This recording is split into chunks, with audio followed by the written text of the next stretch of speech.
Welcome to the BiOptimizers Awesome Health Podcast. And now here's your host, Wade T. Lightheart.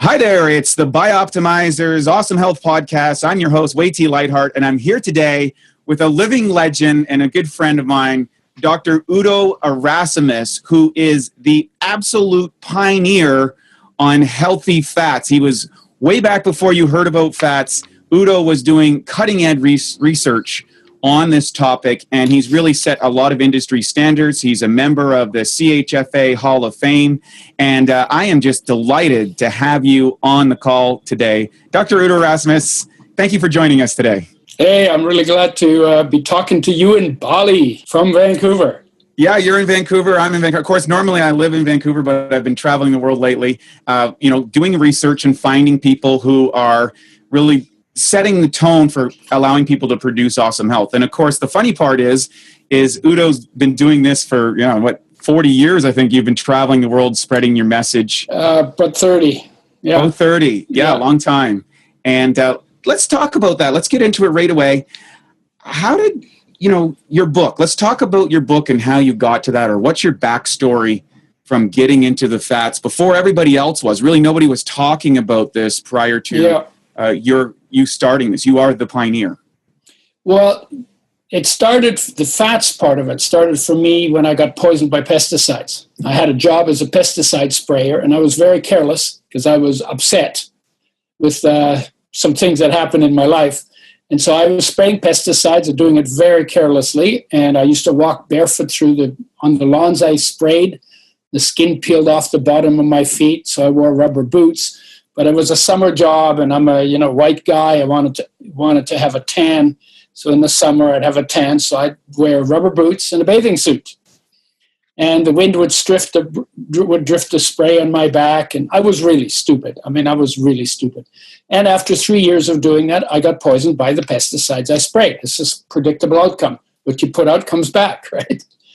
And I went to the doctor and said, what do you have for pesticide poisoning? And she had a very good, clear answer: nothing. And that was the day I realized that my health is my responsibility.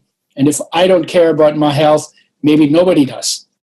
And I had the background in science because I came from a long story. We'll maybe get into it later. But I went through science to find out how the world works. And then I did biological science to find out how creatures work. And then I did psychology to find out how thinking works. And then I ended up with self-knowledge because I actually wanted to figure out how I work.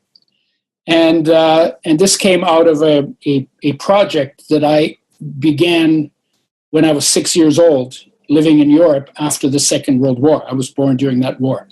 But so I had this background, and I decided, since there was no track record for cancer that I knew of, and I had cancer to look forward to because pesticides cause cancer.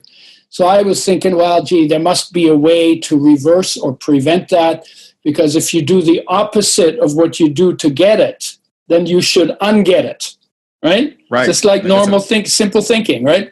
Right. And so I then started looking at nutrition and health, nutrition and disease, and got focused on oils when I realized they are the most sensitive of all of our nutrients. They're damaged by light, oxygen, and heat. They should get the most protection of anything we do in nutrition. We give them the least protection. We throw them in a frying pan. And there we damage them with light, oxygen, and heat all at the same time. And as a result, more health damage comes from oils, the way we use them, than any other part of nutrition. And more benefits would come if we didn't damage the oils, if we made them with health in mind, than any other part of nutrition. And the research now bears it out. But for me, it was just an idea. Other thing was, just after I got poisoned, it was established that omega-3s are essential nutrients. Body can't make them, has to have them, got to get enough to be healthy. If you don't get enough, you go down. And if you don't get enough long enough, you die. And if you bring them back while you're going down, but before you die, then all the problems you get from not getting enough are reversed. So this is like a nice definition. And I also found out 99% of the population doesn't get enough omega-3s. And I got excited. I said, we could help so many people if we could make it with health in mind and bring it back to the people. And out of that then came a project for developing a method for making oils with health in mind. Out of that came flaxseed oil. That's an unbalanced oil. I became omega-6 deficient on it. And I then developed a blend called Udo's oil to give people in one product everything they need from fats that is important for health and nothing that they should avoid, because fats are a double story. They're fats that heal and they're fats that kill. That's why the book is called Fats That Heal, Fats That Kill. So that's where that began for me. Well, that's an incredible story. Of course, you summarized a lot of research. When did you experience, at what age did you have the pesticide poisoning and come to the realization you're in trouble? Yeah, it was in 1980. I was 38. And then how long was it for you to kind of go along and figure out, I mean, this is you've summarized a very long time. Yeah. Like, yeah, 1980. For a lot of people don't realize that nobody was talking about fats in this type of way. No one was looking at us. You are the pioneer on that. So you're sick, and then, they always say opportunity often comes in the form of an obstacle or a challenge. Yeah, for sure. There's nothing like a personally made disaster to get your attention. That's well said. So what was the turnaround time for your own recovery first? How did that go, and what was the process there? Yeah, when I got poisoned, I had no energy. I had cramps, dizziness, nausea.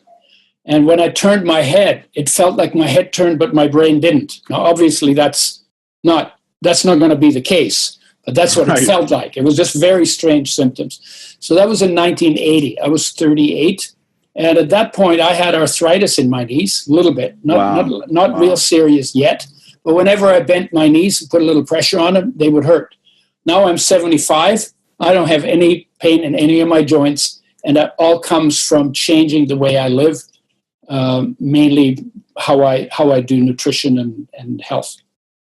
I mean, that's an amazing story right there. I mean, you're literally twice the age from when this life-changing thing that people said is a whole, and you had a diagnosis as well from a medical doctor that said there's nothing we can do for you. Is that? Yeah, and I knew that a lot of the pesticides we spray, and I sprayed a lot of different pesticides, cause cancer.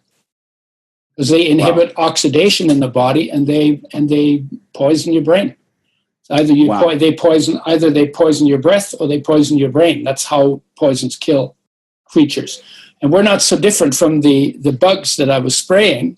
Our chemistry is not that different from them. So if it kills the bugs, it's probably not good for the human beings either. It was always one of the things I say. I always ask a question when I'm talking with people, and I say, "Hey, if these chemicals kill little tiny bugs at this dosage, well, how much of that does it before it's doing damage or killing me?" Yeah. So how long did it take you to actually make your recovery from this condition? The worst symptom was low energy. That took about 2 years. Right. And I did a lot of different things. I did some sweating, and I did some fasting, and I started taking supplements of antioxidants. I started paying more attention to how I eat. I'm pretty much on a whole food, plant-based diet. I eat a lot of my food raw. And there's lots of reasons. We can get into all the reasons for doing that. And the research is very clear. You want to have the longest life and the best health, you pretty much got to go almost vegetarian, like mostly plant-based, and B12, because we're not by nature completely vegan. Not by nature. B12 comes from animal products, so we need to do something to get that one animal product that we can't get from plants. So I pretty much live pretty close to that. That's great. Now, you made your recovery, and then you started doing the research and really diving into this whole fats equation. Now, first you started off with just omega-3s, and then you create, and of course, as a pioneer, we don't know what the repercussions are sometimes when you're out there exploring. Mm-hmm. When did you come to the conclusion about the 3s, 6s, and I guess 9s are also in your product? So you want to talk about why that's important for people so they understand that? Well, I actually buried my head in the journals, just like pretty close after I got my diagnosis. We don't have anything for you. So I was looking at the research, and I wasn't particularly looking at fats. They were the least interesting part of my university studies. And none of the professors, they were all interested in DNA, RNA, protein. The genetic code had been broken. Everybody was excited about that. Nobody liked fats. They was like, boring. And so I was bored because they were bored. I pretty much got infected by their boredom. So I wasn't interested in fats. And I didn't realize, and they don't still realize, that actually fats hold more keys to physical health than any other of the physical parts. And I ended up looking at everything. I was looking at minerals and vitamins, amino acids, fatty acids, all the essential nutrients, of which there are about 50. And I was looking at digestion, and there's other aspects of it. And I got stuck on fats when I realized that they're so sensitive. And the way the industry makes our cooking oils, they damage about 1% of the molecules. And 1% doesn't sound like a lot until you figure out how many molecules that is. And I had asked the experts on it, well, why do you use methods that break down the molecules? They said, what are you squawking about? It's 99% good, only 1% bad. If you got 99% on an exam, you'd be damn happy, wouldn't you? That's what they said. And I thought, well, maybe I'm overreacting. So how many molecules are we talking about when an oil is 1% damaged? So I said, okay, in a tablespoon of an oil, 1% damaged by the industrial processing to make a colorless, odorless, tasteless cooking salad and culinary oil. How many? And I ask people, and they say, 100, 1,000, 1 million. Sometimes they'll go 1 billion, and they think that's a lot. But it's actually 60 quintillion. So from 1 billion, you go from 1 billion, 1,000 times more is 1 trillion, 1,000 more than that is trillion, quadrillion, and then 1,000 times more is quintillion. So you're talking about 60 billion times more damaged molecules than people's highest estimate. Wow. And that's enough to get 6 million plus damaged molecules for every one of your body's 10 trillion cells. And we learned in genetics, you only need a few molecules to change gene expression. So you're changing the way the genes work. And for a mammalian cell, for bacteria, it's like 2 molecules per cell. Here you're getting 6 million. For human cells, it's maybe 200, maybe 300, maybe 1,000. But you're still getting 6 million, and that's in 1 tablespoon. And most people use 2 to 4 tablespoons, and before they eat it, they throw it in the frying pan, and they damage it a whole bunch more. And at that point, I said, you know what? We should be making oils with health rather than shelf life in mind, because all the processing is for shelf life. So I developed a method for making oils with health in mind. And then flax oil was the richest source of omega-3 that's easily available. So I started working with flaxseed oil. It was the first oil, 1986. And then I became omega-6 deficient because there are 2 essential nutrients from fats, omega-3 and omega-6. We need both, but they have to be in the right ratio. And in flax, there's too much 3 for the amount of 6 in it. So it's an unbalanced oil. So I became omega-6 deficient, fixed it by eating sunflower seeds, which only have omega-6s, and then decided, let's make one thing that is properly balanced, gets people everything they need in the best ratio, in the right amounts, and that's what Udo's oil came out of. And we call it 3-6 blend. We now call it 3-6-9 blend. Omega-9s are not essential. Your body can make those out of sugar and starch, but they're found in all oils. And in the marketplace, people started saying, oh, yes, Udo's only got 3-6 oils, and I've got 3-6-9. Well, you don't need the 9, and we had it in it, So the custom is now that they're called 3-6-9 oil blends, even though only 3 and 6 are essential. So you said that 99% of the population is likely suffering from an essential fatty acid difference. Yeah. And so what does a 3 deficiency look like? What does a 6 deficiency look like? And or is there differences, or people are listening? So can you explain that? Yeah, hardly anybody is deficient in omega-6 because they're in all the cooking oils. But they get them with toxicity. So the omega-3 issue is 99% of the population gets omega-3s and toxins in them.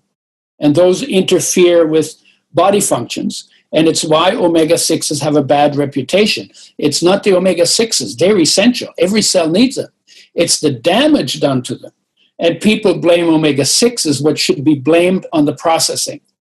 Right. So 99% get omega-6s with toxicity, and 99% of the population gets too little omega-3 for optimum health.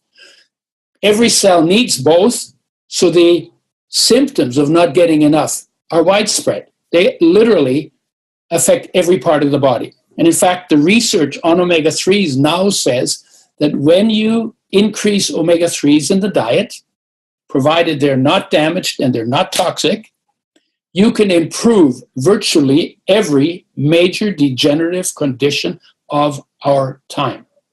That's how important they are. That's an incredible statement in itself. That's what the research says. Wow.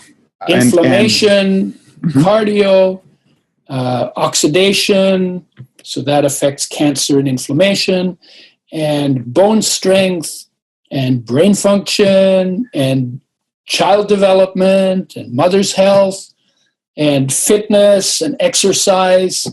You know, we measured in athletes 40 to 60% increase in stamina, quicker healing, more stamina before they got tired, quicker recovery.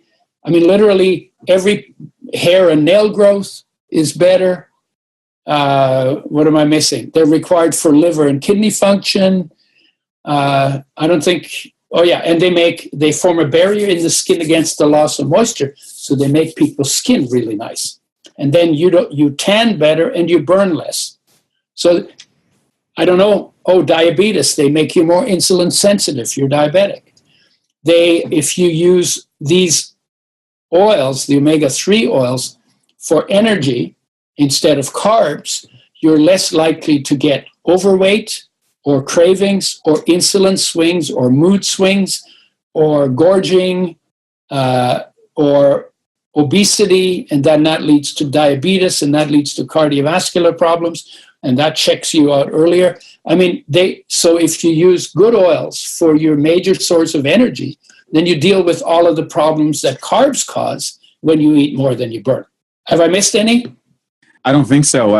Yes, I did. Keep going. They decrease the symptoms in autoimmune conditions, and there's about 400 autoimmune conditions. They decrease inflammation, and there's about 400 inflammatory conditions. It's basically one for every tissue in the body, right? They literally help with everything. And it's only because they're essential, so you got to have them, and you break down if you don't get enough. And every cell needs them. And 99% of the population doesn't get enough for optimum health. So fundamentally, they are the single most widespread essential nutrient deficiency of our time. And so I lucked into it before people were thinking about it. The research wasn't there, but I knew we could help so many people because they're essential, and let's bring them back. So that's what I've been on fire about for over 30 years, because we're still not more than, it's probably still more than 95% of the population doesn't get enough. That's just an incredible thing. Just digesting that and say or share a personal story of way back in 2003 when I was competing. I was following the traditional bodybuilding type diets, and those days fats were avoided like the plague. Yeah. And, when you touched on some of those symptoms about feeling tired and drained and energized and de-energized and all that. And I remember when I came out of that, that's when I began my own journey to say, you know, I look great, but I mean, geez, I should feel better at this age. And that's when I first got turned on to your book and this whole story about fats and everything.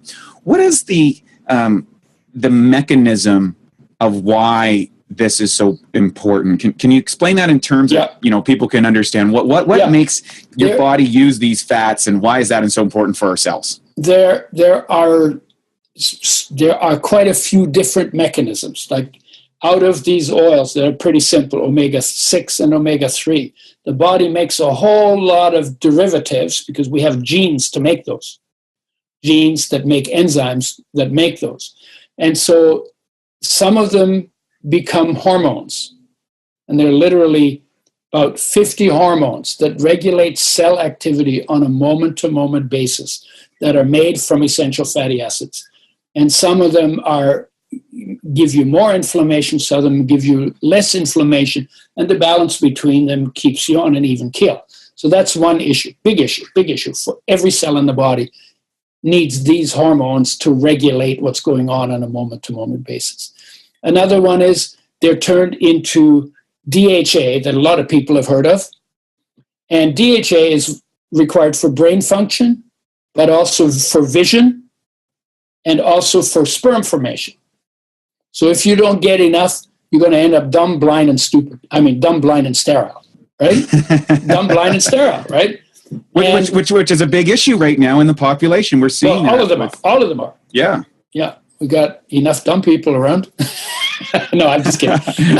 And then there's another one that they're turned into very powerful antioxidants. Well, antioxidants protect you from tissue damage. And there are some that are turned into very powerful anti-inflammatory molecules. And one of the big issues is that omega-3s are very chemically active. So they go rancid very quickly, which is why we refrigerate the oils and why we don't use them for frying, because that speeds up the chemistry that spoils them. But it's also why they're so beneficial in the body and why they increase energy levels, because the energy comes from oxygen reacting with fuel molecules, and that produces the energy that you live on.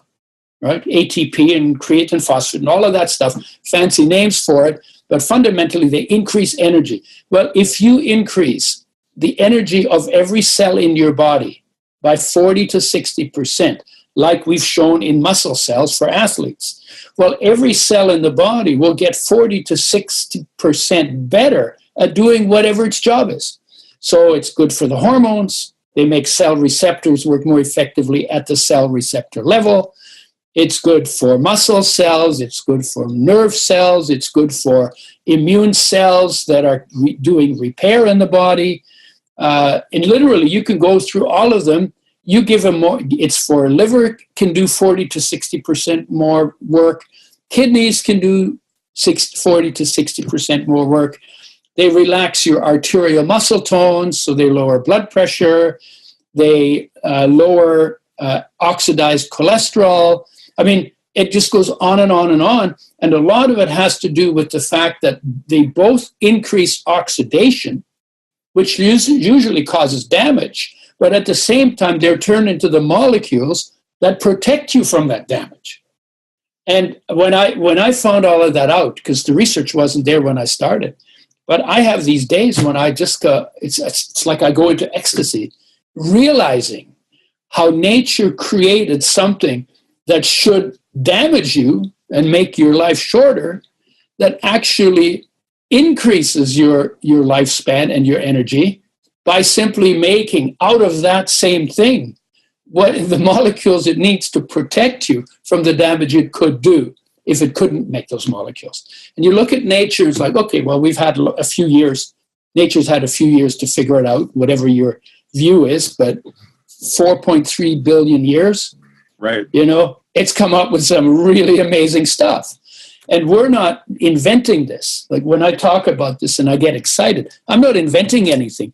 We're just discovering what nature over the past 4.3 billion years has come up with to make creatures that can work in the environment of planet Earth. And to me, it's like, whoa, who came up with that? Genius, absolutely genius. So I get excited, I still get excited.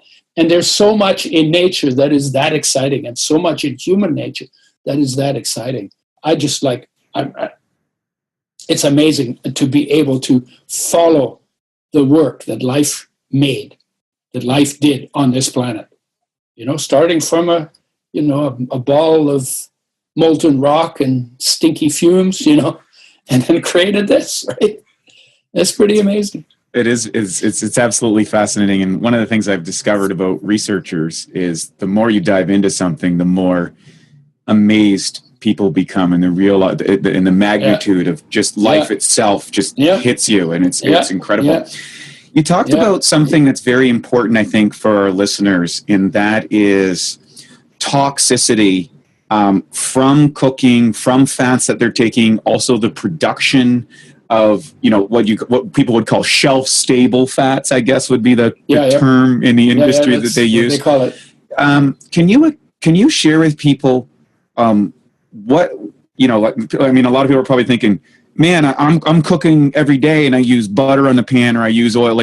How do we get around this? What do we do on that whole issue? Well, let me first start by what the problem is, and then look at where we need to go with it.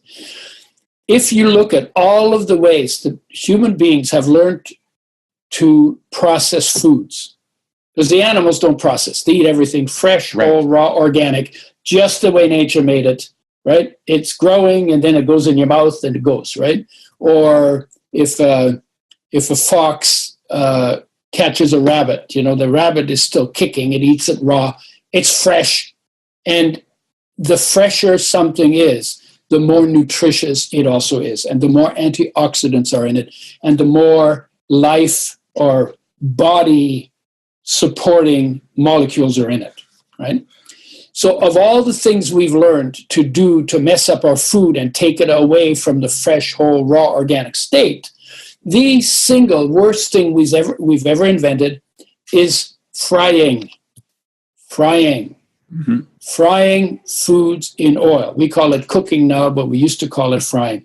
And the story is that, the short story is, fried oils fry your health. Fried foods fry your health. Now, why is that? Because we grew, in nature, until just a few hundred years ago, or a few thousand years ago for us, everything we ate was fresh, whole, raw, organic too, until we tamed fire and then started to cook things. And cooking is good when your food is contaminated with bacteria that can make you sick and kill you. But generally speaking, if your food is clean, it is more nutritious if you eat it raw. So we've created all kinds of ways to get out of that. But the problem is this: the genetic program that we have, that was made over 4.3 billion years, that we've inherited in an unbroken line of reproductive successes that goes all the way back, those 4.3 billion years. That's a pretty good heritage, right? Right. But that program was only made for how things are on the planet. And how things are on this planet ever since life began: fresh, whole, raw, organic. So fresh, whole, raw, organic best supports physical health. When you change it and you take it out of line with that, you actually cannot stay healthy. And most of our degenerative diseases used to be called the diseases of civilization. These are diseases that the animals don't get, that we created by how we changed from living our lives in line with nature to living way out of line with nature. And that's true for cooking foods with water too, because you destroy the enzymes that help to digest the food, you kill the probiotics that protect you from unfriendly bacteria, you lose some of the minerals, you damage some of the vitamins and amino acids. So even cooking in water is not, from a health perspective, a really good habit. But when you use oils, not only do you lose nutrients, but you're also creating the burnt stuff, the brown stuff, the smoke. You're creating molecules that never existed in nature in that form, that certainly were not for eating or inhaling. And in fact, it's been shown in research that professional chefs who spend their working life in front of frying pans, because everything gets cooked like that, right? Right. They get 4 times more lung cancer than normal people. And normal people spend some of their time in front of the frying pan too, right? Because we use them at home.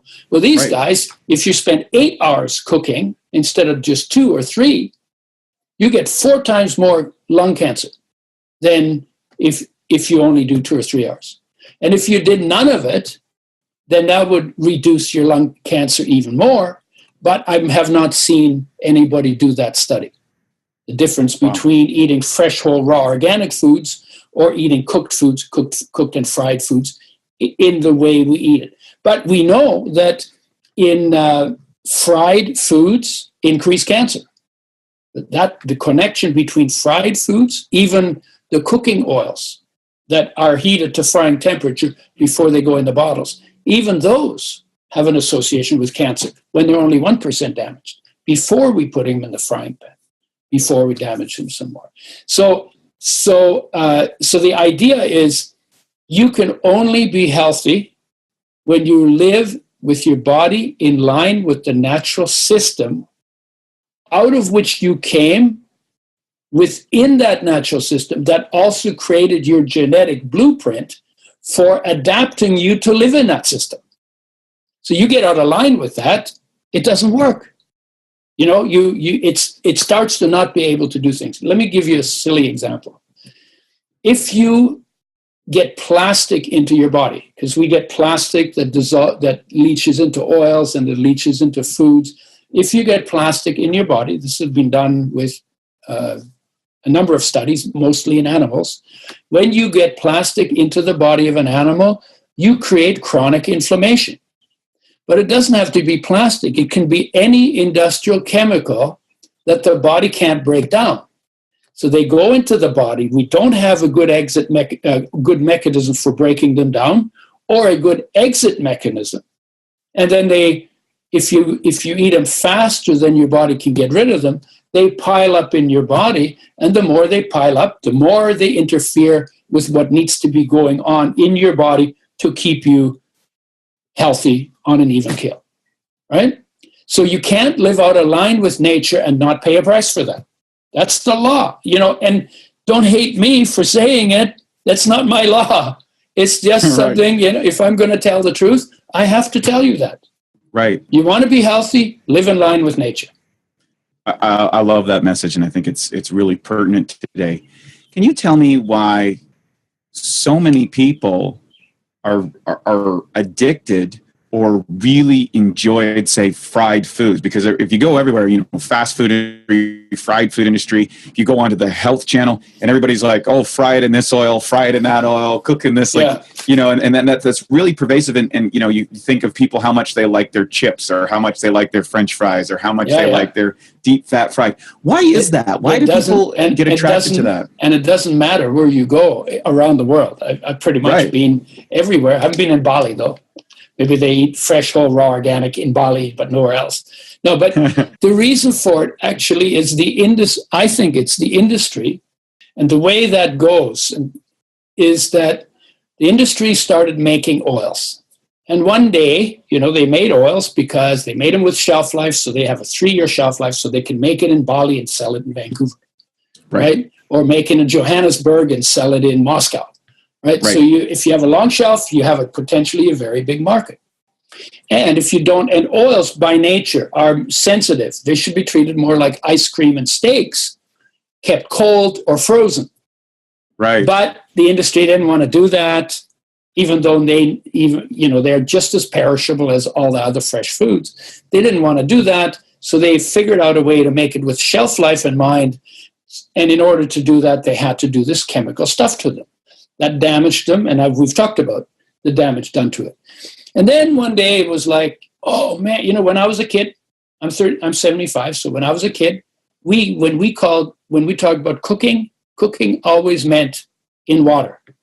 And we called with oil called frying. Now people cook in water. So the word for cooking has changed in its meaning from that time. So it's not that long ago. And what happened is basically you can see the guys in the oil industry sitting there and say, how do we increase sales? And some guy comes along and says, I know what we do. Look at those guys are all using water for cooking.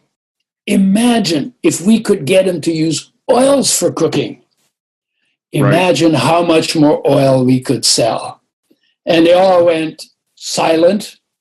And then somebody said, brilliant, brilliant, brilliant. And the industry began to promote oils for cooking. And this was at a time when I was a kid. So like you're talking 50, 60 years ago that it really started going in that direction. Right. At a time when people thought, gee, the industry would never tell us to do anything that isn't good for us. Now, when I say that today, everybody laughs because so much crookedness has been exposed. Crookedness for the sake of making more money has been exposed. But in those days, everybody believed that the industry would never say anything that wasn't good for you. So women adopted the habit of cooking with oil, in part because it was more convenient and faster, and because they were bamboozled into doing it by an industry that didn't care about health, that they thought cared about health, that really just wanted to make more money. And they've been they're been absolutely very successful at it. Just like once the cigarette industry was very successful at creating the smoking habit, and just like other industries, sugar industry has done it, just like many industries that sell things that are absolutely not good for health, have found ways to question the research, to shed to create confusion, to shed doubt on what the research says, and then enrolled experts like doctors at one point, in smoking, and literally they just used marketing methods for getting people to change their habit. And then what happened is we get our fried foods with mother love, because mother certainly didn't do that in order to try and give us cancer, right? And so we have the association of fried foods with mother loves. We learned it from our mother. We carry it on. I say to people, listen, you got to separate mother love, which is really good. It's the reason we're all here. There's nothing better than mother love for the physical existence of human beings. You got to separate the mother love from the bad habit mother was bamboozled into by a greedy industry for the sake of profit. And if you want to be healthy, then love your mother and get rid of your frying pan. And I tell people, get your frying pan out, turn it upside down, hit yourself on the head with it really hard so it's associated with pain, and then throw that stupid thing out, because if you don't, it will give you enormous amount of pain. The more you use it, the older you get, the more problems it will cause in your health. So that's my story of how we became, and now you go everywhere. I mean, there was frying. I mean, in India, the chapatis were cooked in ghee, right, in butter. And in China, where they use human excrement on the land, they would flash fry their food to kill the parasites.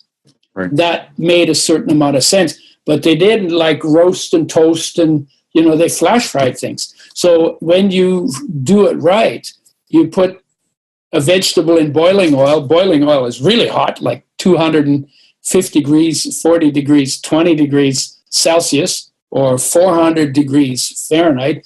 Very hot. You kill any bugs on it instantly. So you literally just soak it and take it out. So there were reasons for using it for contaminated food. But we can get around the contamination by growing practices. We can even do it by washing practices of our vegetables.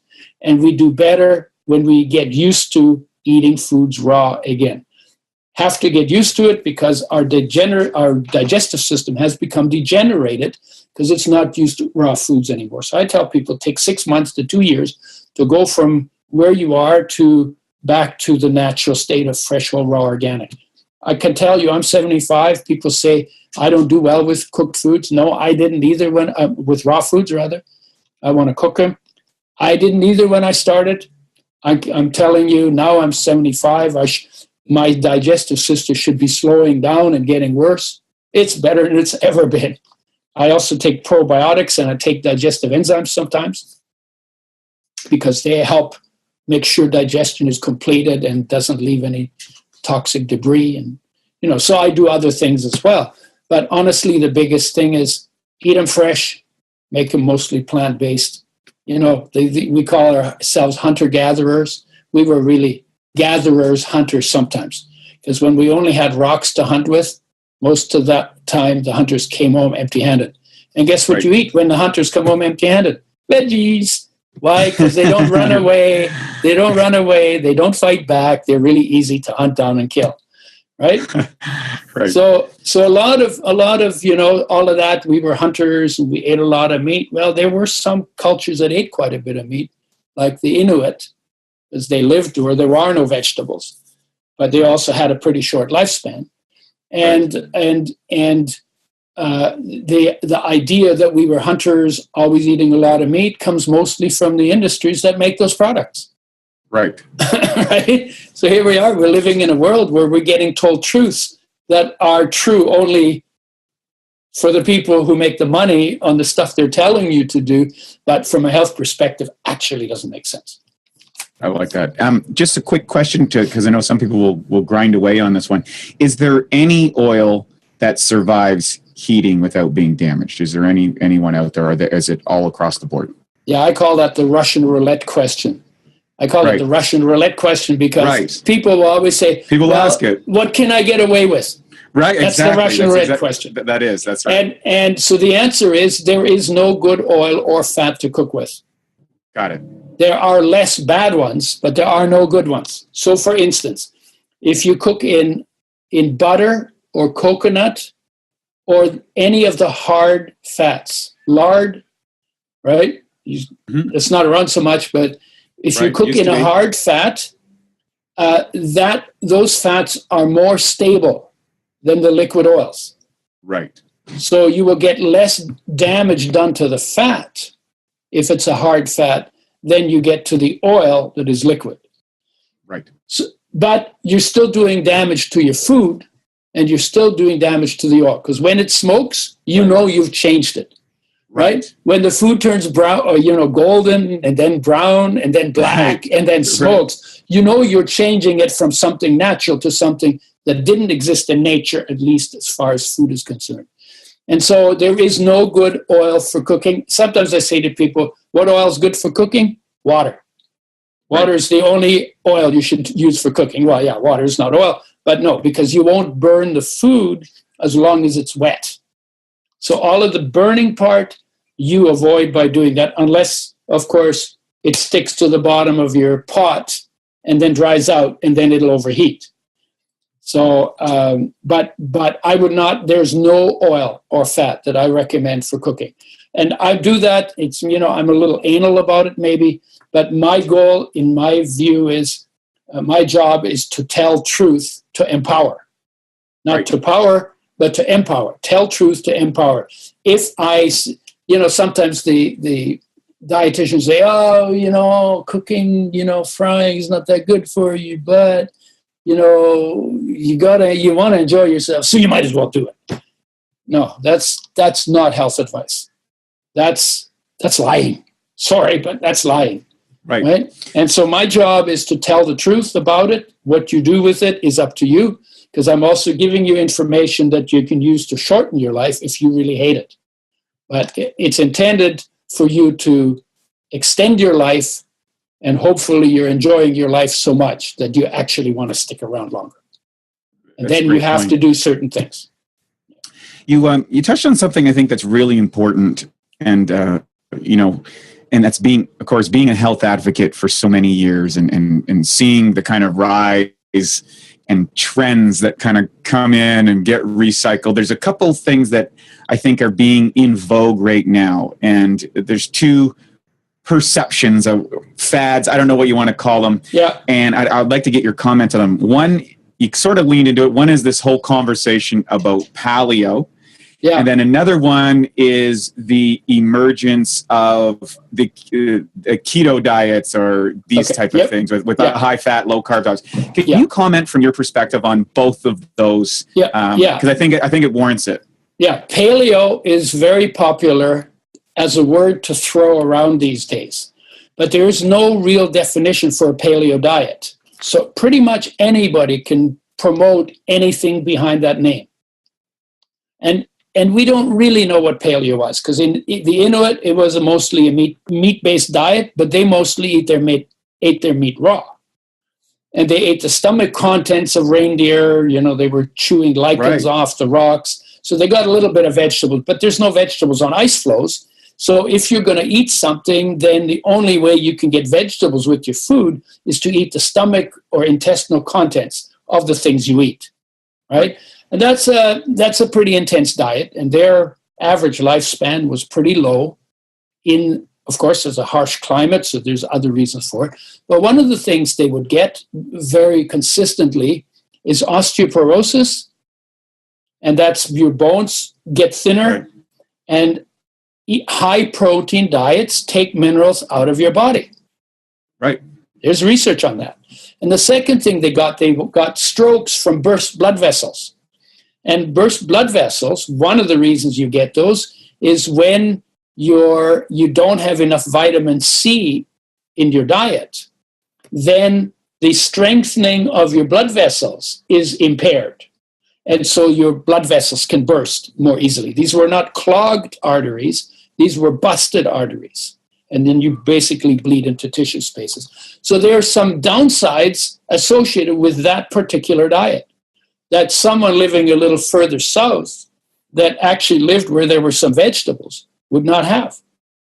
Then you look at the planet, green plants. You got green plants everywhere. Where there aren't any green plants, people can't live. Right. When you look at vegetables and fruit, green plants have a lot more vegetables than fruit. And the way it is in nature maybe is an indicator of how we ought to be looking at it. So I would say eating, even though fruit is good and fresh fruit is nice, and of course it tastes sweet, I think we do better when we eat more vegetables than fruit. Because me personally, I will get fat on fruit if I eat more than just a little. And I like it, and I love it, and it's good, and there's antioxidant in it. So there are lots of good things in it. But I find that I get better results when I get my carbs from green vegetables. I don't eat grains and bread much. I do sometimes, but not very much. Don't have rice in the house. And I get most of my energy from oils, seeds, and nuts, where the oils are. That's pretty much what it looks like. Green vegetables is the foundation, and that's also a good partner for these very sensitive oils, because greens are full of antioxidants. So they're really good partners. There are some people who do better on carb diets. I'm just not one of those people. And there seems to be a separation between the people who do better on a high fat, but have to be natural, undamaged fat, and a high carb diet. I've never done good on a high carb diet. Now, the bigger your muscles are, the more carbs you can burn, the more carbs you can eat. But most of our overweight also comes from the high fat carbs, as well as inflammation, but most from the high carbs. Eat more carbs than you burn, you're going to wear them. That's, eat carbs, you burn them or you wear them, because if you eat more than you burn, the law in the body is you have to turn the excess into fats, right? Then you're waiting for a famine. If the famine doesn't come, you stay fat forever. To go back, the paleo diet is more of a linguistic convenience for market. Paleo, I think, is a fad. the same problem was with the Mediterranean diet. It was a little not clear what exactly that meant either. So unless you have a definition for a diet, you shouldn't give it a name. I agree with you 100%. Yeah. Let's talk about the high fat. Yeah. The high fat keto kind of diet with the, taking massive amounts of caffeine and coconut oil and these type of things. That's a big rage. What's your thoughts on that whole program? Well, the keto diet actually comes from therapy. And where it comes from is there are kids who get epilepsy. And what they found in treating them is if they put them on a diet that's 80% of calories from fats, but mostly saturated fats, then what they do is they slow down the brain, the personality changes, they'll do it for maybe a year or 2 or 3, and then they put them back on a normal diet, and the epilepsy is gone. Right. Now, but inadvertently, it also shows you that you can live on a diet where most of your energy comes from fats. Right. But it'll be a better diet if more of your energy comes from omega-3, especially, and omega-6, because they're also essential for many, many other things. And if you eat a lot of fat and you lower your carbohydrates, then you become ketogenic. And then your body burns ketones, which are breakdown products from fat, breakdown products from fat breakdown. Your body will burn ketones instead of burning sugars, glucose and sugars. And your brain can burn ketones too, even though a lot of people still say, no, but you have to have sugar for your brain. You don't. Your brain burns ketones if it has no sugar. It's not a problem for the brain. And then they confuse it with ketoacidosis, which is a condition in diabetics that can be lethal. Ketosis is a completely different condition. If you're going to go on a ketogenic diet, and I don't particularly recommend it, I recommend you get your carbs from green vegetables, and then you use oil as your main fuel in addition to that. That way you're I'm not sure that it'll entirely make you ketogenic. Right. But I don't think you need to get ketogenic in order to get all the benefits. So that's what I do, and I'm in pretty good shape. Like I said, I have no aches or pains. I just turned 75, and I'm actually amazed. Because I used to think that 70 was old, because when I was a kid in Europe, all the people in their 70s, either they were drooling or their teeth were all out, or they had humpbacks, or they were walking with canes. And I thought 70 is old. And when I turned 70, I had 2 weeks where I said, oh, I'm old. And it took me about 2 weeks to process that through and say, wait a minute, I got a ton of energy. I don't have any aches or pains other than when I bang into something, right? But I have no joint problems. I don't have arthritis. I did at one point. My joints and my fingers were swelling. It's completely gone. All based on the changes I made. And I also practice sitting still on a regular basis, because if you never sit still, you never find out how incredibly beautiful you are as a being. How good it feels to be alive. So I do that too, and I know how to leave stress outside, because you don't have to have an opinion on everything, and you don't have to take issue with everything going on. You can just leave it out there, unless you can fix it, in which case you should fix it.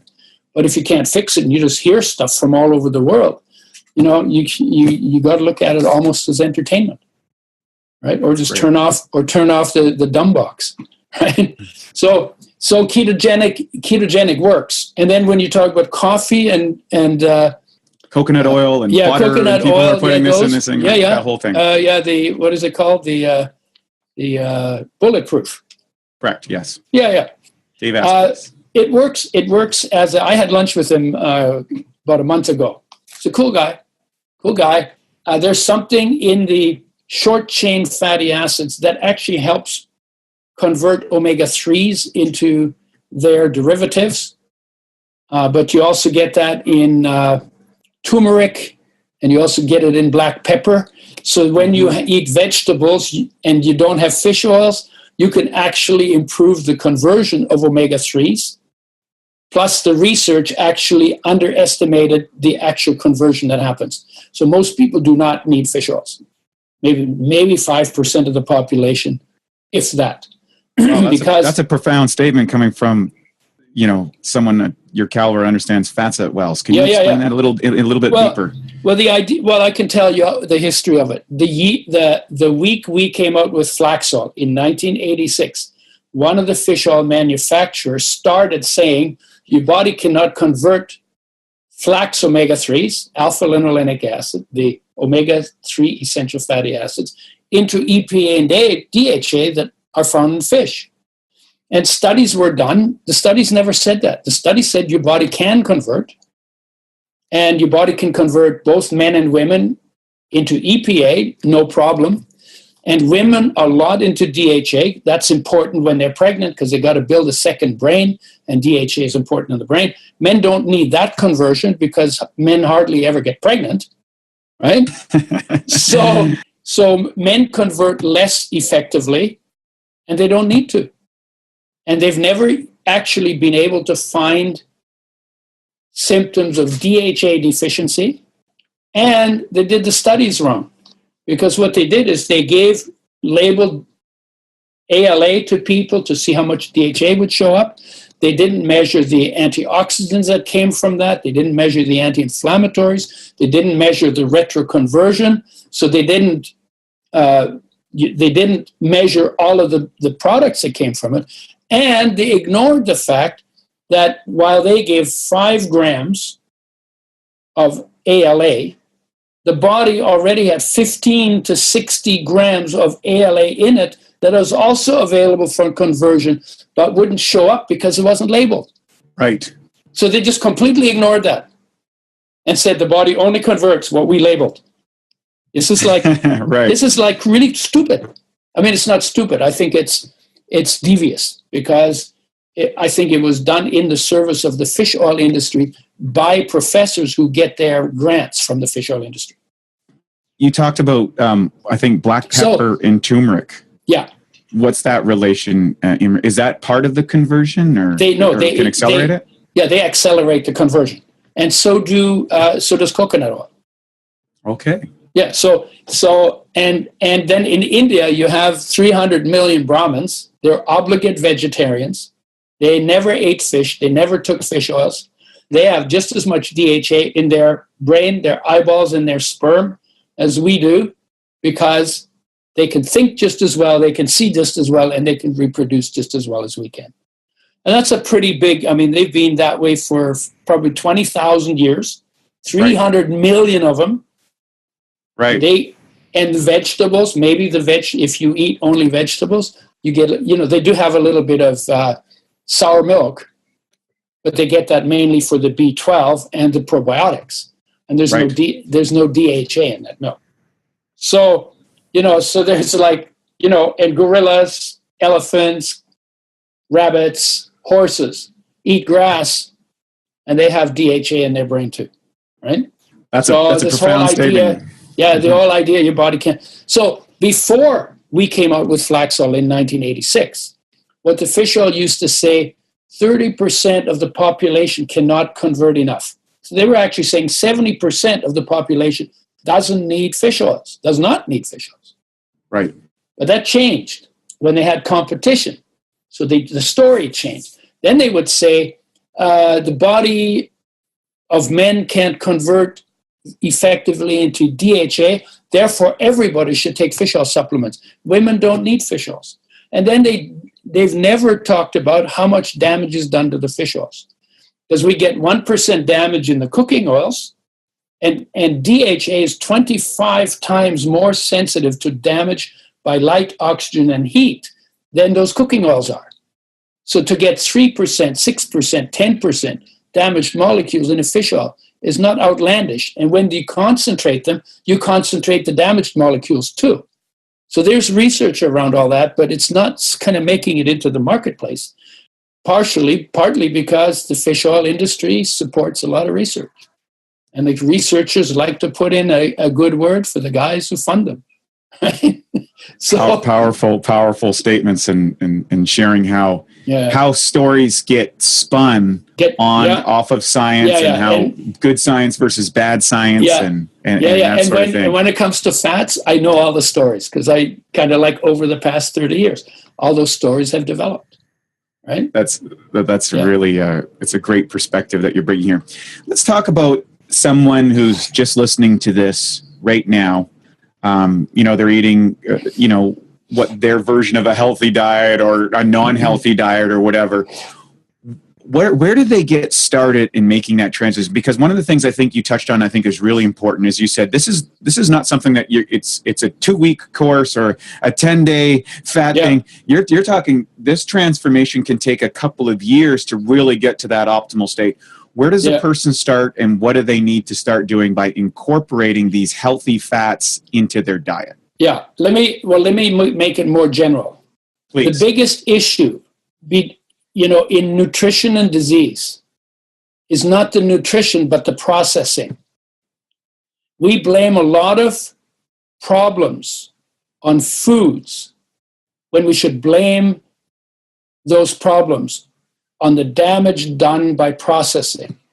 And when you take something that's fresh, whole, raw, and organic, and then you turn it into potato chips and French fries and fried steaks and fried eggs and, burnt whatever you're creating.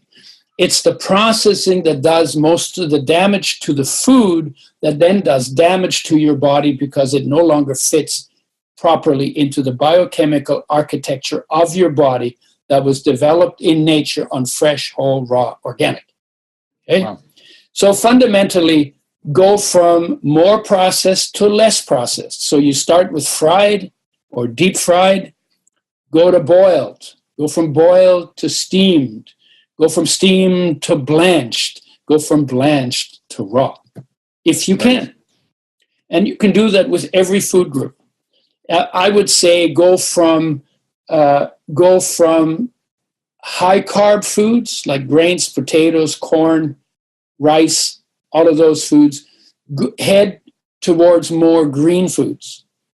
So broccoli and cauliflower, that's not green, but go to those kind of food, more water, less starchy, more water-rich foods.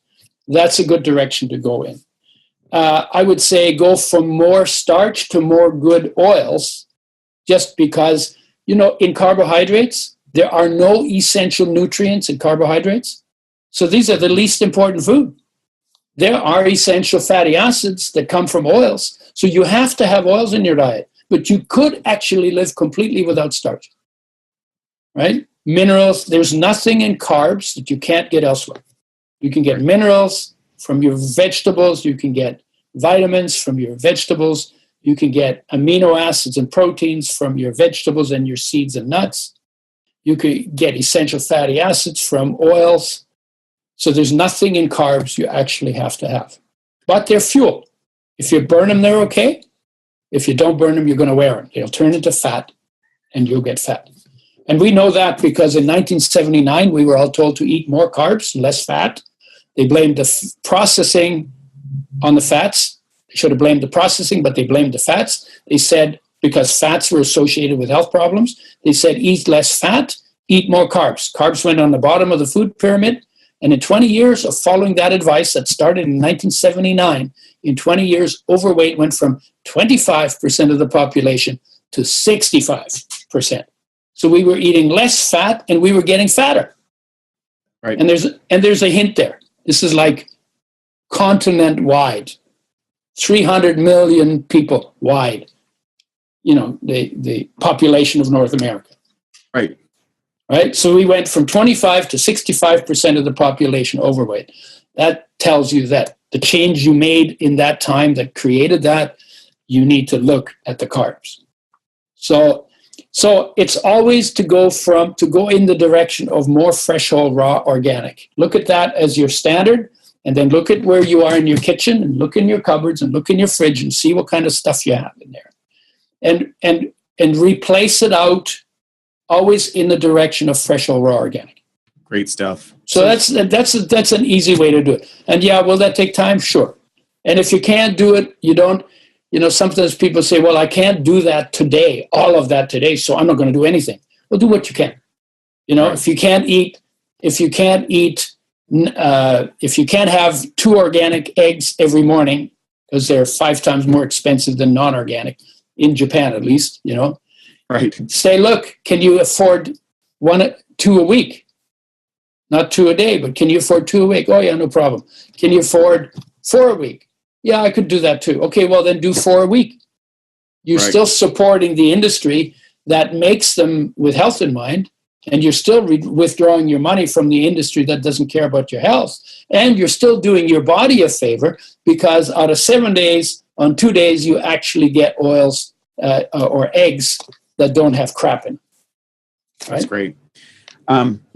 What does a typical day look like for you on what you would do, how you eat? Because you've kind of gone through that entire journey from total, physical damage in a life-threatening condition, all the way to the peak of vibrancy and health and energy as a senior citizen. So you've got a lot of wisdom here. Where are you now, and what are you doing? Gee, that sounds awful, senior citizen. I'm not a senior citizen. I'm still a punk. I love it. Anyway, so, it's not different for me. I grew up we had meat once a week because we didn't have refrigeration in the house I lived in. So my father would drive into town once a week and get meat out of a locker, out of a freezer stored for him. And so we would have meat once a week, but we had lots of dairy products. We got fresh milk from the farm. It's very different than what you get in a carton. We would let the milk go sour, so we got probiotics from that. Right. And we always had a pretty big vegetable garden. Right. I grew up on bread. I always had a little bit of a weight problem. I wasn't like super fat. We worked very hard physically. We cleared 40 acres of bushland by hand and by horse.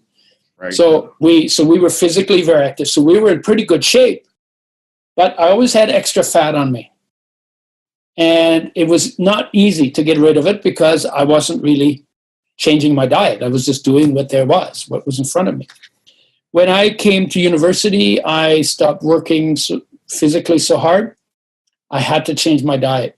And I gradually ate less carbs because it was obvious. You eat the carbs, then your blood sugar goes up, you get tired, then you want to sleep, then everything turns into fat. By that time, your blood sugar is down. Now you get cravings and you want to eat again.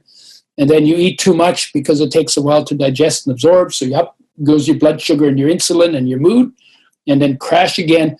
And that's called carb addiction. I basically noticed that. Right. And so I gradually drifted away more into vegetables simply because I noticed it and I didn't like it. It didn't feel good.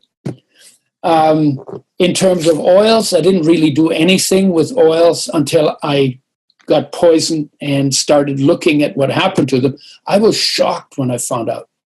I had no idea. I was really shocked. And so I then gradually made that change. And then I went from my meat and dairy just gradually over the past 10 years. And again, it's just I feel better on veggies. Actually, the first time that I realized about the vegetable-based diet, plant-based diet, 1988. We did our first tour through the United States in a van without air conditioning. I slept on the floor between the driver and the back. My driver had a bunk he built across the back. We had our clothes on a broomstick inside the double doors of the van, no air conditioning. And we were in US July, August, half of September, half of June. 101 days, hottest time of the year. Went to 85 cities in 101 days. Wow. 35 states, 17,000 miles by road. And we noticed when we started the tour that when we ate meat, we felt heavy. And when we ate carbs, we'd fall asleep. We'd get really tired. And within 2 weeks of starting, we realized that the only way to do the tour was on raw vegetables. So we ate nothing but raw vegetables for the other 85 days of the tour. And we had energy to burn. Wow. It was amazing. We ate raw cabbage, you know how you grab the brother from another planet, Right. Right. And we had just all raw stuff. Nuts, nothing, not roasted, not salted, everything just the way it was. And we finished the tour, and we could have done another tour just as long. Now, how long is a tour like that? I did my first TV major station in Houston, Texas on that tour. And I was sticky. I had a corduroy jacket. I was totally sticky from sweat. They didn't notice, but I noticed. She said, so how big is your tour? I said, we're going to do 85 stops. Oh, my God, she said, I've never heard of anybody do more than 16 on a tour. Rock bands and stuff, But, right. And I said, well, nobody told me. So we didn't know what we could do. We just said, let's go and do it. So 85, and honestly, that's probably the first time where I really saw the power of being on a plant-based diet. Again, I'm not trying to convert everybody to only eating plants. And I don't like some of the religious and fanatic aspects of it. I'm just saying, pay attention to your body and see what feels best. Guaranteed, you will feel better without fried foods, because they actually rob you of your oxygen. They actually decrease your energy production. Guaranteed, if you pay attention, you'll notice that. Guaranteed, you'll notice if you eat less carbs at any one time. You won't get those blood sugar swings and the mood swings and the cravings and all of that. Guaranteed. And if you eat seeds and nuts, almonds have 4 times more protein than steak. And all plants have protein in them. In fact, a cow makes its steak out of grass. There's enough protein in grass to make a steak. There's enough protein in grass to make that cheese you love so much. That's all protein comes from grass. And bacteria, of course, that they have in their stomachs.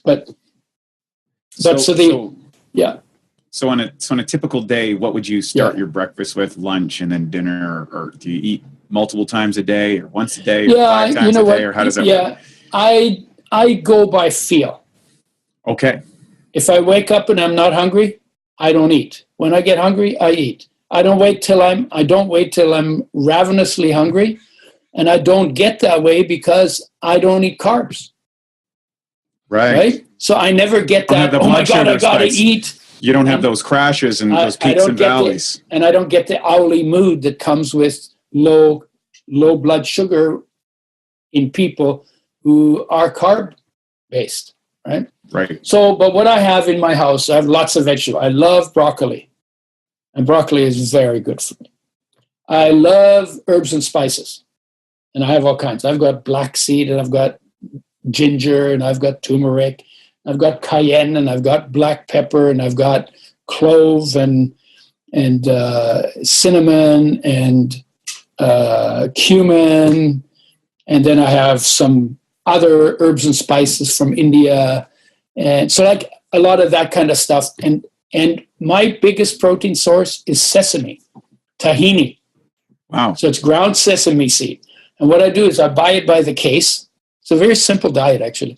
I buy it by the case. I dump out the sesame oil because sesame has omega-6, but no omega-3s. I put in my oil. Right. And then I put in all my herbs and spices and I mix it up, put in matcha powder, green tea powder. Mm-hmm. Love that too, right? And I mix it all up with the oil and all of that. And then it's kind of like a gunk that is you can pour. And I eat that with my vegetables. And I have vegetables, all kinds. Celery and carrots and tomatoes. Broccoli is my favorite. But peppers, and sometimes I eat yams, not so much because they're pretty starch rich. No, I don't never buy potatoes, never buy pasta, never buy macaroni. Corn, very rarely I'll get something that has corn in it, but I never have any at home. So I literally have a fresh vegetable, tahini, no carb, refrigerator. And then I drink alkaline water, as you know, alkaline and microclustered and ionized, basically ionized. Yeah, basically. And I make my tea with that.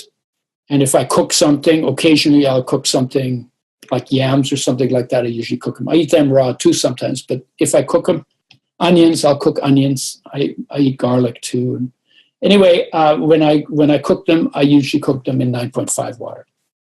Got it. What else do I have here? I mess with a lot of stuff. I don't even use a lot of supplements anymore. I used to, but there's lots of research now that says supplements don't work that well. And the reason they don't work so well is that if you have a B vitamin, for instance, that B vitamin in your body is part of a cascade of molecules that kind of feed off each other's energies. And you bring in fresh molecules that are at the top of that cascade, and then they do their job in the body, and you keep bringing them in. When you take an essential nutrient by itself, you're not getting that whole cascade, unless you're deficient, in which case it can help. But taking high doses of it doesn't seem to help that much. And I feel I have just as much energy, maybe more energy than I had when I was taking all these supplements. So, but I play with all kinds of stuff, all kinds. I try out everything. Of course. And so. And how much Udo's oil do you take on a daily basis? So people, or where should somebody start out? Yeah. Is there a tolerance level? What's the deal on that? The way I do it is I recommend that people work up to a tablespoon per 50 pounds or 25 kilograms of body weight per day, and mix it in food and spread out the intake over the course of the day. And the reason why that is because your skin gets oils last, because you can live with dry skin, but your inner organs need them too, and they get priority on it. So if your skin is soft and velvety, you know that every other part of your body has what it needs. That's why we use skin. That's a good indicator. That's why we use skin as an indicator. And if your skin is soft and velvety, you know that your body has what it needs. And you find that in winter when it's cold, in places other than Bali, right? But in places where winters are cold, you need more oil in winter than in summer, because your skin will be dry in winter, but not so in summer. Also, if you're desert or humid climate, in a humid climate, you may not notice your skin getting dry as easily as you do in a dry climate. So if I fly from Vancouver, where it's relatively humid, to Vegas, where it's dry, within 2 hours, my skin will be dry. I'll take 2 or 3 tablespoons of oil, and within a few hours, my skin will be fine again. And so literally, we've tried it in a lot of different ways. It's very effective, and and that's how we measure optimum. So it's 2 to 4 tablespoons for most people. I use about 3 or 4 in winter. I use 2 or 3 in summer. But mix in food, spread out over the course of the day, because your liver has to process the oils you eat. And some people notice when they eat oily foods, then they kind of get like this heavy, tired, or nauseous feeling. That's your liver saying, don't give me that, or don't give me so much. And so if you get that when you mix them in food, spread them out over the course of the day, then start with a smaller dose and work your way up to the tablespoon per 25 kilograms of body weight per day. That's how we measure it. It's a simple way to do it. You have control of it, and you'll notice the difference. Now, you mentioned a little bit about matcha tea, and here's something that some people might not know about you. I do know that there's a very special tea that you have occasion in a market in Vancouver that you stop by. And what is that? What is that little special insider tip that you have as a treat? I get matcha now. I actually buy matcha. It's green tea powder. And the green tea powder has in it the stimulant, but also the sedative called theanine that's in tea. But the theanine doesn't dissolve in water, so you don't get it in tea. So what I now have is I have a tea that both gets you the energy and makes you calmer. And I can sleep with that, whereas I can't sleep so well if I drink coffee or tea later in the day. So, and that's I make it as a latte. So it's a matcha latte, not a mocha, but a matcha. So like this, you got to pay attention to the spelling on the board. That's right. And I like to use coconut milk or almond milk unsweetened. I don't like sweetener in my drinks because that's sugar is like, I'm sweet enough. I tell people I'm sweet enough. I love it. If I became any sweeter, nobody would be able to stand me. So you make these matcha lattes with almond milk or coconut milk, a little bit of matcha tea. Anything else? Nope, that's it. Yeah, that's but I put the matcha tea powder also in my sesame tahini thing, along with all the others. Oh, wow. Yeah. Any other things that you think is relative that people need to know about fats or your book or these type of things? Like so tell us anything we missed, and then I want to kind of queue up where do they find out more information. I think everybody should read your book. Yeah, it's amazing. It's amazing. It's a very good book. It might look daunting, but it's not. It's actually written for 13, 14-year-olds. I actually tried it out in school in one of my brother's high school classes, and they were able to understand it. But there's some diagrams in it that may daunt you. Don't let it daunt you. You can actually walk through those diagrams, and they're explained. But there's a lot of really, really good information, not just about oils, but about health in general. And it's called Fats That Heal, Fats That Kill. If you like recipes, there's a recipe book called Omega-3 Cuisine, Recipes for Health and Pleasure. And a celebrity chef who used to work for some of the U.S. presidents and rich people and movie stars. Frank Sinatra was one of his clients, and Barbara Streisand. And so he did the recipes, and his recipes are good. You don't want to eat mine because you just heard how I eat, right? Get it out of the jar, Right. And so I'm not a cook. I don't want to be a cook, but people who are good cooks definitely love their food. Great recipes, 140 recipes. And what's the name of that book? It's called Omega-3 Cuisine, Recipes for Health and Pleasure. Omega-3 Cuisine. Then I got a little one called Choosing the Right Fats. And I am just finishing a book that is called The Book on Total Sexy Health. Wow.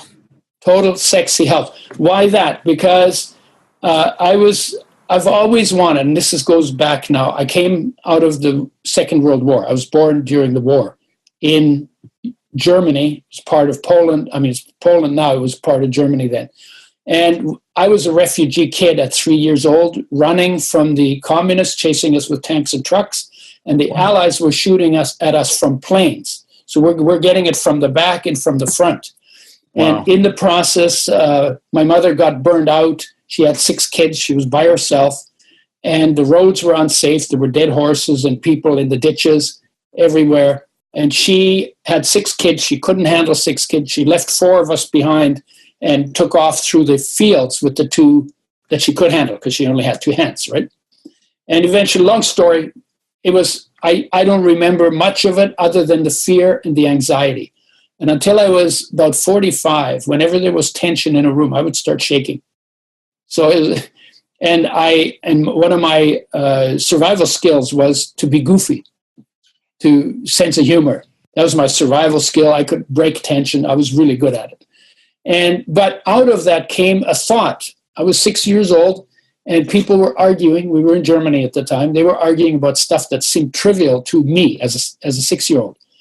And I thought to myself, geez, there has to be a way that people can live together in harmony, and I'm going to find out how. And that's what drives everything. That's what drove my science to find out how things work, back to that, right? And the biosciences, how creatures work, and the psychology, how thinking works. And then I took a year of medicine to find out about health, but it's only about disease, so I left.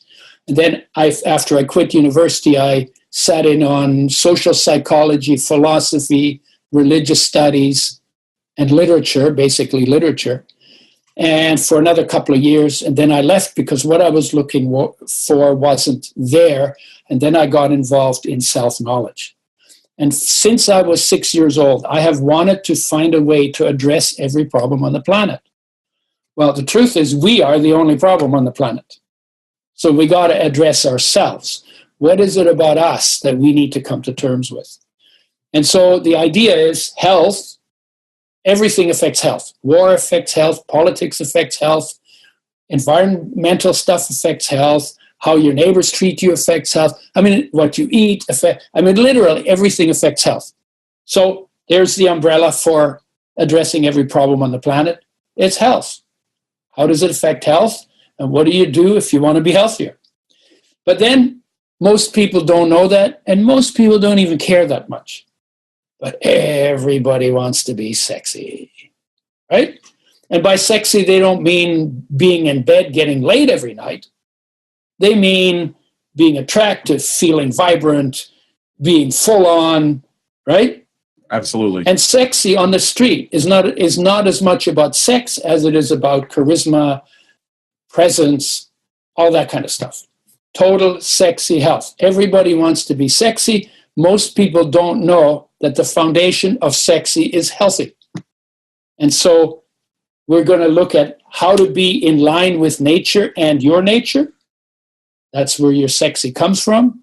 And what happens when you get out of line, you lose part of your sexy. And when you get back in line with it, you get that part of your sexy back. So the whole book is written that way, has got eight pieces to it. Internal awareness or presence is the first one. Life energy is the second. Those are the two most neglected ones. Third one is creativity or inspiration. Fourth one is body. That's where food and fitness play a role. That's what most people limit themselves to when they talk about health. But health is a lot broader than that. Then the fifth one is survival smarts. How to show up under pressure. That's very sexy, right? Under fire, calmness under fire. And then social ease. And then how you are in nature. And number 8, how you are with the big picture that we're human beings in a body. We live and we die, and all of it is okay. Right? So, that's great. And then I talk about emotions, which are a composite of all the other 8. Then I talk about integration, because it's unbelievable how well integrated all these pieces are in us. So we don't even think of ourselves as more than one thing, but we are. So we look at that, and then I look at illness. Then I look at death. Death is a very interesting topic, because from externally, it's not so nice, but internally, the process of dying is an incredibly blissful process. And so that's that. Then I talk about mastery and masters. And then I talk about, so now that you know all this stuff, what should you do with it? What can you do with it? So that sounds like an extraordinary book. We'll put links to it for the show notes. I'm excited to read this. And the website for it is going to be totalsexyhealth.com, but it's not up yet. We're just still building it. Of course, a lot of people, when they'll read this or see this, it will be up and it will be ready. Of course, this will be we're to the this airwaves month for a long time. How long before this goes up? It'll be a few weeks or whatever. So okay, perfect. So you'll be fine before it launches, and we'll include that in the show notes. We'll have someone put those in so they can get access to it. Yeah, Dr. Udo, years ago you changed my perspective on fats and the importance of them, and you've been spreading this message for years and years and years. You've got so much wisdom, so much knowledge. You've done so much research. You've been so many places, and you've offered so much today. I can't wait to read the new book. Any final things that you'd like to add for our listeners to get home with them? Yeah, just a couple more. One is I also work with digestive enzymes and probiotics, and you can find those on the website, udoschoice.com. I don't even know my own website. Somebody else deals with it. So you can look at all the other stuff I work with. Digestion is the second most neglected area of nutrition after fats. And so that's an area that I have a lot of fun with. Water, I have not done anything on websites yet, but eventually that'll come. And the last thing is, you're alive, and whatever's going on in your head or in your world, something about being alive is unbelievably beautiful. And if you can be in touch, a little more deeply in touch, a little deeper in touch with what you are, there's all the gifts, everything you've been looking for in the world to be satisfied and happy, you've already got built into you. But you're not going to find it out there. You're going to find it in here. And spend time quiet, just being present. If it's boring, fall in love with boredom. And when you fall in love with boredom, you begin to discover something in you that you had no idea was there, that is so extraordinarily beautiful. You as a human being, so extraordinarily beautiful. That would be a shame to miss that beauty, that quality that you can have in your life, no matter where you are and whatever else is going on outside. That's kind of the message for where I want to go in the next 30 years. I love it. It's a beautiful message, and you shared so much with us today. The book is Fats That Heal. Fats That Heal, Fats That Kill. Yeah. By Dr. Udo Erasmus. I know you have a crazy travel schedule. You do still do a lot of presentations out there, sharing your knowledge and your wisdom. Yeah, I was just in Malaysia recently, in Hong Kong. Tomorrow I go to California, and I'm still buzzing around. Yeah. Absolutely love it. Check out your schedule. Where would they find if you're appearing in various cities, or how would they find that? I don't have a schedule right now because it's pretty loose. I want to get the book done, and then I'll start looking at schedules again. Excellent. So I want to thank you for joining us here on the Awesome Health Show today. You've shared a lot of information. I hope that our listeners start applying this. I know I've applied it in my own life. It transformed my health, my perspective, and a lot of the things that you talked about, the benefits I've been able to experience personally, thanks to your knowledge and your wisdom, and just really appreciate you taking the time here to be on the show. So thank you so much, and hopefully we'll get you back on here again when the book's out. All right. That sounds great. I hope you have a good time in Bali and get a tan for me. Thank you for listening to the BiOptimizers Awesome Health Podcast. You can find more information at BiOptimizers.com.